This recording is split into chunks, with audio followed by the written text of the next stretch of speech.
Hi everybody, it's Adam Bushnell, the author. Thanks for joining me for our next chapter of Quests in Epica. Now in the last chapter, we left Emily knocked out cold on the ground in the playground with a monster called the Chimera towering above her with the head of a lion, body of a goat, tail of a snake and the power to breathe out fire. What's going to happen to Emily? Will Don come and save her? Will Mrs. Hackingbottom maybe step up? Or perhaps her friends will help out. Maybe it'll be a dinner lady, a lunchtime supervisor, because we all know that they are actually secret superheroes. Wonder Women. Now, Quests in Epica, chapter 16. The title of this chapter is Return to Epica. Yes, Emily might get to go back if she survives the ordeal with the Chimera. Let's find out what happened. A huge banging bounced in Emily's head. She groaned and tried to sit up. The pain in her body was immense, but the throbbing of her brain was far worse. She groaned and blinked her eyes open. The monster! Where was it? She saw blue sky and bright sun. She was no longer in the playground, no longer at school, no longer the prey of the creature. She was back in Epica. Baba Yaga's face loomed large, smiling and concerned. Don was there too. They were in Baba Yaga's garden.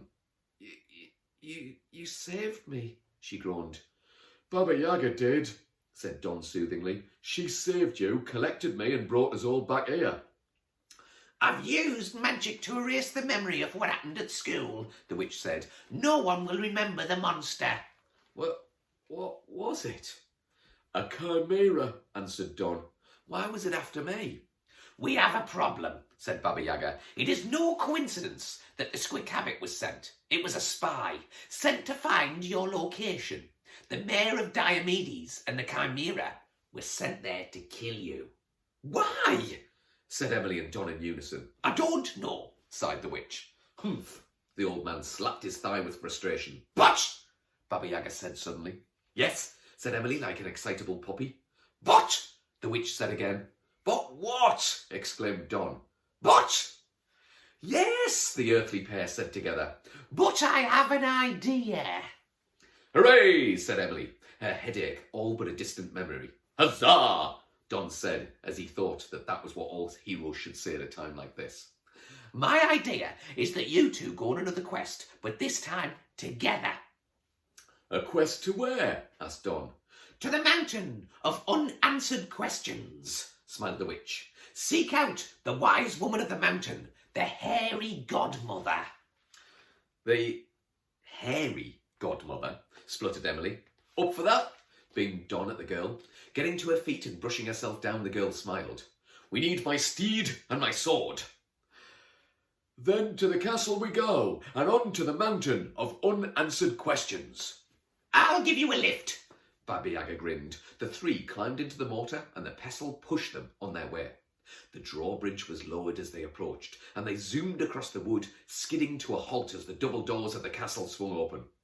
I'll get the weapons from the armoury, called Don. I'll inform the Majesty, the king of your quest, croaked Baba Yaga. And I'll get Dave, squealed Emily excitedly. She ran to the stables and Dave heard her approach. What's up, hero? He grinned, all teeth and squinty eyes. We have another quest. Woo, yeah, get on my back, baby. Emily laughed and sat upon the goat's back. We're off. They trotted back to the main drawbridge entrance and waited for the knight and the witch. Don arrived, resplendent in shining armour, sword swinging at his side and a great helm donned on his head. He held in testing Ripper for Emily. Are you getting on? She asked, collecting her trusty weapon. No, smiled Don from beneath his plate helmet. I've got my own transportation. He whistled an echoey whistle and the sound of clip-clocking echoed all around. A large figure loomed forward. A white horse with an incredibly long mane strutted forward. Whoa, said Emily. He's such a show-off, mumbled Dave. It was a stallion with style, a stallion with a single horn on his head. A uni,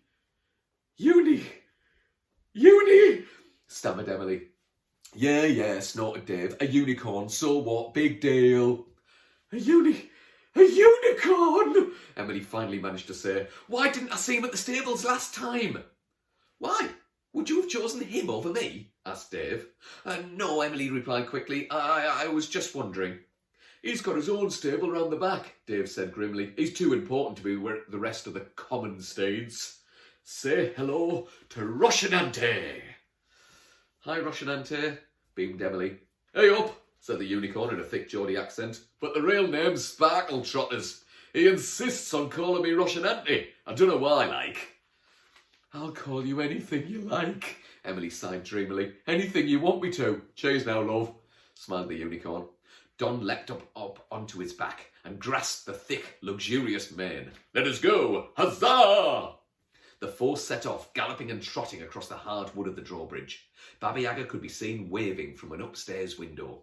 Sparkle Trotters left a pink trail of glitter as he galloped, which kept making Dave sneeze. The goat complained about this ceaselessly, but in no time they could see a frosty, frozen wasteland stretch out before them in the distance. A huge, white and jagged mountain jutted out angrily, dominating the bleak scene. They skidded to a halt on the ice-encrusted, hard, grey rocks. Here it is, pointed Don, the mountain of unanswered questions. Looks a bit scary, said Dave. Emily nodded. Aye, it does like, agreed Sparkle Trotters. If we want to find out why those monsters are after you, then we will find out here. Let's go then, Emily nudged Dave, and off they went. Sparkle Trotters carefully weaved a jagged pattern of pink glitter onto the frozen ground. Dave went straight up in a straight line. Soon they arrived at the peak of the mountain and heard sinister cackling above. The hairy godmother knows that we are here, said Don. The hairy godmother? Can you imagine what a hairy fairy would look like?